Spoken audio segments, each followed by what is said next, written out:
You're looking at Black the Fall, which is out this week. It looks a lot like Playdead's Inside. I had a look at the game earlier this week and I had a chat with the developers. Let's try to find out a little bit more about what this game's all about.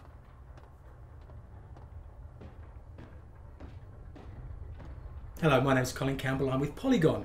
We're looking at Black the Fall. It's a Romanian game which is all about authoritarianism and totalitarianism.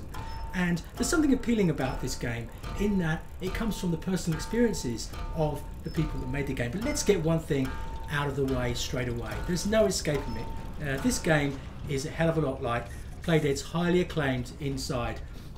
From the thoughtful sideways scrolling puzzle mechanics to this brooding nightmare world of totalitarianism, these two games are awfully similar. Now, I loved Inside, but I also enjoyed playing the first hour or two of Black the Fall. It doesn't seem to me that this game has quite the charm and cleverness of Inside, but come on, let's be reasonable. Inside was one of the best games of last year, and it has a fair shout as one of the best games ever, certainly one of the cleverest. I spoke to Christian, one of the co-founders of Black the Fall's developer Sand Sailor Studios, and he told me that the similarities are down to artistic synchronicity. He said that they saw the launch trailer for Inside about the time when they were already in late alpha and the content was already there. He said that he feels good about the fact that both studios are using games as a way to self-express the world. That, you know, it's good that indie developers are finding ways to talk about how the world works. So having a look at this game, as you can see, it's fairly standard sideways scrolling puzzle mechanics. There are dangerous things that are in your way, and there are switches that will turn them off. So here we see our character, who is this sort of I guess escaping worker, turn off a pipe that's full of fire. There is a certain amount of kind of perspectral turning, if that's even the right word, which you don't see in Inside, where the camera kind of swoops around, but the ultimate effect is the same, that you're really looking at a sideways scrolling game that works at a gentle pace and it kind of asks you to use trial and error to figure out how to get past. I mean, for example, you know, you see me here sneaking past this guard. It took me 2 or 3 turns to figure it out. We'll skip forward here to see the next sort of part of the game. It introduces its various mechanics fairly slowly. For example, this is the first time that you learn about how to crouch. There's a lot of these camera guns in the world, and they don't mess around. You know, you know, just like in Inside, you are killed immediately if you make a mistake, which is fine because the save points are pretty forgiving. Now, let's go back to talking about Sand Sailor Studio. Well, that's really hard to say. They come from a country that between 1947 and 1989 was looted and oppressed, first by the Soviet Union and then by the Ceausescu family, who were overthrown in 1989.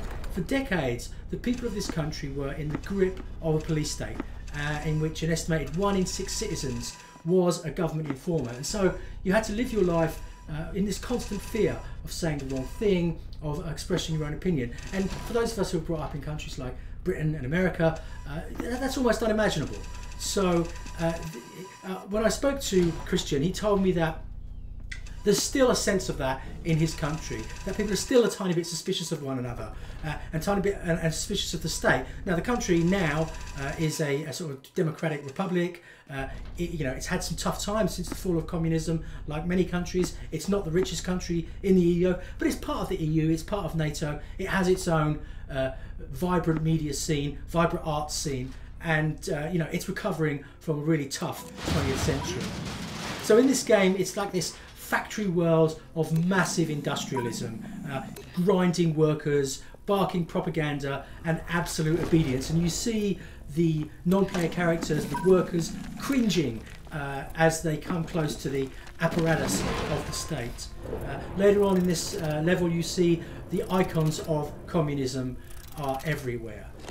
The groaning workers yield to the tyranny of apparatchiks who behave like medieval lords and barons. You have no regard for their fellow citizens. And here you see the first tool in the game in which you are able to direct the other workers, I suppose ironically, in order to do your bidding, in order to escape the machines of the state. And I think that if I haven't got to the end of the game, I gather that the ultimate point of the game is to revolt against the entire system, is to break the entire system.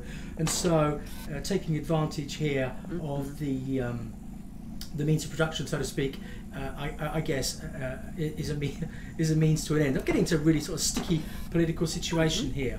But here's a quote from Christian. He said to me, quote, "Black the Fall is intrinsically linked to who we are as individuals at the studio.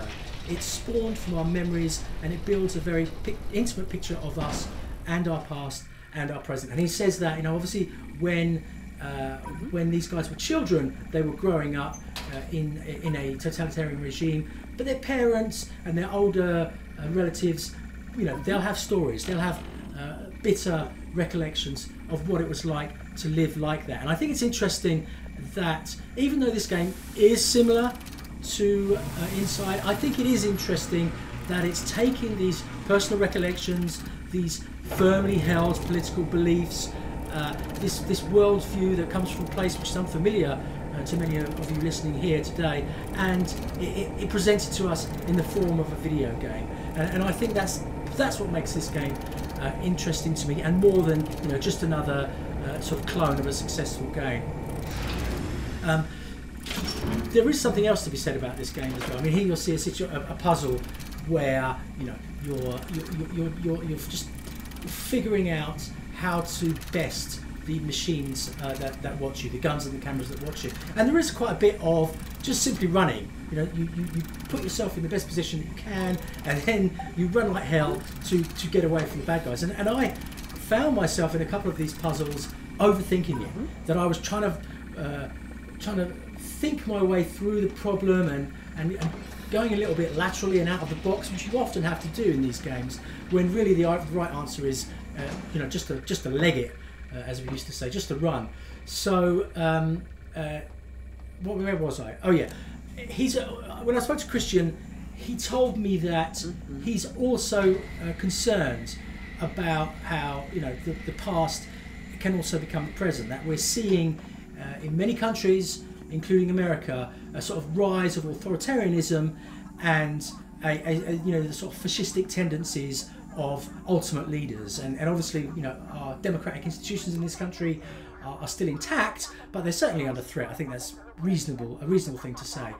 He says, quote, "I'm glad that game studios are free to speak their minds in this way, taking a stance on things they believe in, just like musicians and filmmakers. And we're now able to use our medium to express our feelings and concerns about the world we live in." And here you see a section where the sort of dispiriting, endless propaganda, which we still see in countries like North Korea, is ever present in people's lives. And we talk about propaganda in the West, and the propaganda that we face in sort of Western liberal capitalist societies, and all that is true, but it is not the same thing as this sort of 1984 Big Brother style nonsense. Anyway, it's out now, PC, PlayStation 4, Xbox One. Hope you enjoy it.